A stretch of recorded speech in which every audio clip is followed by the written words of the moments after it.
자, 오늘은 최근 이슈가 되고 있는 이 풍력 발전 산업에 대해서 어떤 일들이 벌어지고 있고, 그래서 어떤 일들 때문에 투심이 훼손이 된 건지, 그리고 이제 추후에 어떤 점들을 또 생각해 볼 수 있는지에 대해서 살펴보겠습니다. 일단 이제 풍력 발전이라는 사업이 어떤 사업인지, 또 어떤 사업성을 가지고 있는지는 이제 워낙에 좋은 리포트들이 이제 많기 때문에, 또 영상들도 많이 있기 때문에 별도로 이제 어떤 그 산업에 대한 로직에 대해서는 설명을 하지 않을 텐데요. 근데 이제 그런 가운데 어제 이제 CS 윈드랑 이제 삼강 M&T 같이 이 풍력 발전 사업을 하는 기업들의 주가가 크게 하락을 했습니다. 이게 아마 추정컨대 이제 거래량이랑 매도 규모를 좀 보니까 이거는 이제 지나가는 소나기라고 보기에는 좀 어렵고 시간이 필요해 보이지 않을까 싶긴 합니다. 그러면 먼저 어제 풍력 섹터는 왜 이렇게 하락을 한 걸까요? 크게 두 가지 이슈가 있었기 때문입니다. 이제 표면적으로 드러나는 건 이제 보시는 것처럼 이제 전 세계 글로벌 1위 풍력 터빈을 만드는 이제 베스타스의 주가가 급락을 했죠. 그래서 이에 따른 이제 후폭풍이라고 하는데, 특히 이제 이번에 그 주가 급락의 배경이었던 실적 같은 경우에는 뭐 원자재 가격 상승, 이제 운송비 상승 등 이제 비용 부담이 좀 컸다고 합니다. 그런데 이제 사실 원자재가 오른 것도 맞고, 또 물자 공급이 제대로 안 돼서 매출이 안 나오는 것도 일부 맞는 말이긴 하지만은, 그런데 이제 최근에 있었던 이 이슈 때문에 아마 이 투심에 어느 정도 좀 영향을 미치지 않았을까 싶긴 하거든요. 이제 보시는 것처럼 최근에 그 유럽발 천연가스 대란의 주 원인이었던 이제 이 풍력 감소 이슈였습니다. 그래서 매출이 안 나오는 것도 있지만은 이제 그보다도 이제 풍력의 한계점이 고스란히 이번에 이제 노출이 되면서 실적 발표 이벤트를 기점으로 제 매도 공세를 좀 펼친 게 아닌가 싶습니다. 그러니까 실적 발표는 단순히 이제 트리거였던 것이죠. 물론 이제 그럼에도 불구하고 이는 일시적이고 이제 업황이 악화된 건 아니라고 설명을 했지만은 그래도 주가는 크게 급락을 했습니다. 근데 이제 한편으로 생각해 보면 이 베스타스 같은 경우는 개별 기업이니까 나중에 추후 매출과 또 업황 추이에 따라서 주가가 다시 오를 수도 있고 내릴 수도 있는데, 그런데 그보다 지금 이제 풍력 섹터에서의 진짜 문제는 이 덴마크에서 이런 이슈가 있다는 것입니다.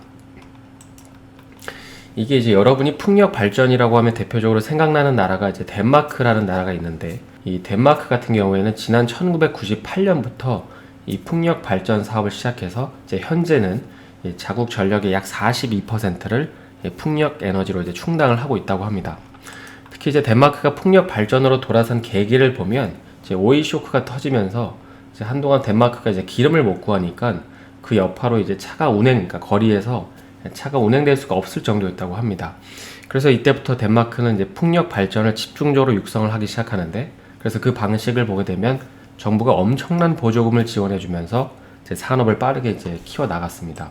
그리고 이 보조금은 당연히 이제 국민들이 내는 그 전기 요금에 합산을 시켜서 충당을 했는데, 그러다 보니까는 이제 현재 덴마크 같은 경우에는 유럽 내에서 이 전기료가 가장 비싼 나라라고 알려져 있는 이유가 이제 이런 이유 때문인 것입니다. 물론 이제 그럼에도 그보다 더 중요한 거는, 이런 어떤 보조금보다 더 중요한 거는 이 나라 자체에 바람이 정말 많이 부는 나라이기 때문에 가능했던 건데, 사실 이제 풍력 발전에서 제일 중요한 거는 이제 자연 환경이잖아요. 근데 이제 그러면 여기서 질문이 하나 생겨야 됩니다. 이 현재 덴마크 같은 경우에는 풍력 사업도 일찍 시작했고 기술력도 이제 최고인데 왜 아직까지도 이 전기 요금은 유럽에서 최고치를 기록을 하고 있는 걸까요? 이는 역설적이게도 이제 풍력 발전에는 이제 이런 딜레마가 있기 때문입니다. 이건 이렇게 한번 곰곰이 생각을 해보시면 좋을 것 같은데요. 물론 이걸 이제 산업용, 가정용 다 구분을 해서 따져봐야 되지만은 이제 개괄적으로 큰 그림에서 보면 이제 이런 딜레마가 있습니다. 이 풍력 발전은 바람이 많이 부는 날은 당연히 전기가 많이 생산이 되겠죠. 그리고 이제 바람이 적게 부는 날은 상대적으로 이제 전기가 적게 생산이 됩니다. 그런데 이제 바람이 많이 분다는 건 한편으로는 날씨가 시원하다는 거잖아요. 그러다 보니까는 이제 그런 날들은 이제 전기 수요가 그다지 많지 않습니다. 그리고 반대로 이제 바람이 적게 부는 무더운 날에는 전기가 오히려 더 많이 필요한데, 근데 역설적이게도 이때는 바람이 안 불어서 이제 전기를 만들 수가 없는 것이죠. 그러다 보니까는 현재 덴마크 같은 경우에는 이 바람이 많이 부는 날은 전기가 남아돌고 적게 부는 날은 전기가 부족해서 이제 오히려 전기를 수입하고 있는 상황입니다.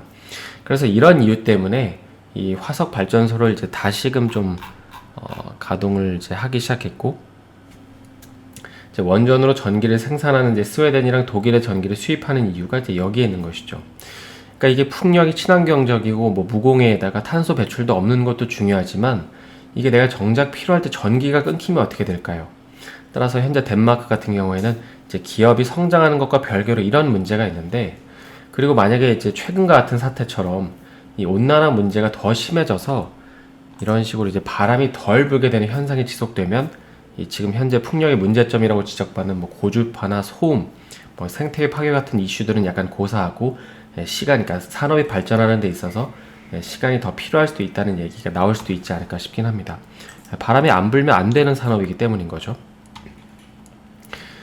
그리고 이제 두 번째로 이 현재 풍력 발전 섹터에서 노이즈가 발생하는 이유는 이제 바로 이건데요.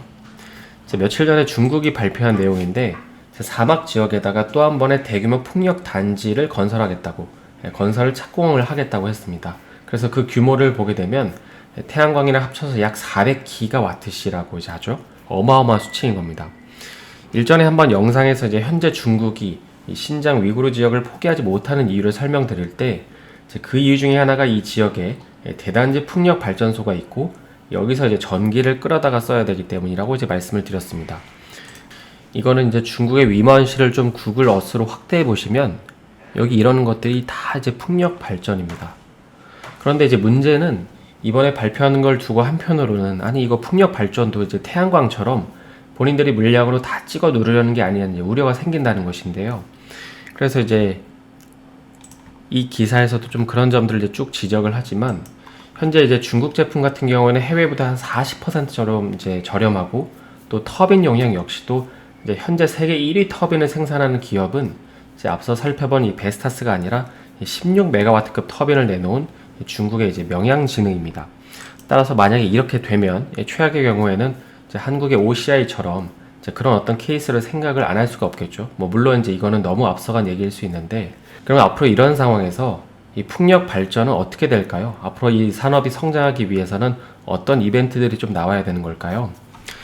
지금 이제 보시는 내용의 기사는 이제 그동안 이제 풍력 같은 경우에는 사실 태풍이 한번 이렇게 휩쓸고 가면 이 내구성 문제 때문에 약간 쑥대밭이 됐었는데, 근데 최근에 이 독일의 지멘스가 일본 업체랑 협력해서 이제 해결책을 찾았다는 기사가 나왔습니다.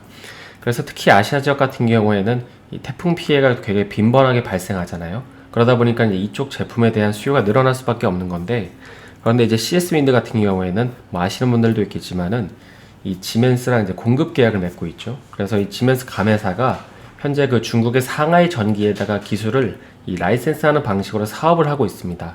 그래서 만약에 이제 이런 어떤 그 자연재해 때문에 이 제품에 대한 수요가 늘어나면 그건 매출로 인식되는 공시가 더 늘어날 수밖에 없겠죠. 그러니까 우려감이 있지만 그럼에도 불구하고 실적으로 극복할 수 있는 것입니다. 그래서 오늘은 최근에 풍력 섹터에서 벌어지고 있는 좀 부정적인 이슈들과 그럼에도 불구하고 이 국내 풍력 업체들이 조금 돌아설 수 있는 이벤트 한 가지에 대해서 좀 살펴봤는데요. 힘든 장 한 주간 고생 많으셨고 저는 월요일에 다시 인사드리겠습니다. 오늘 영상이 도움이 되셨다면 좋아요와 구독 부탁드립니다.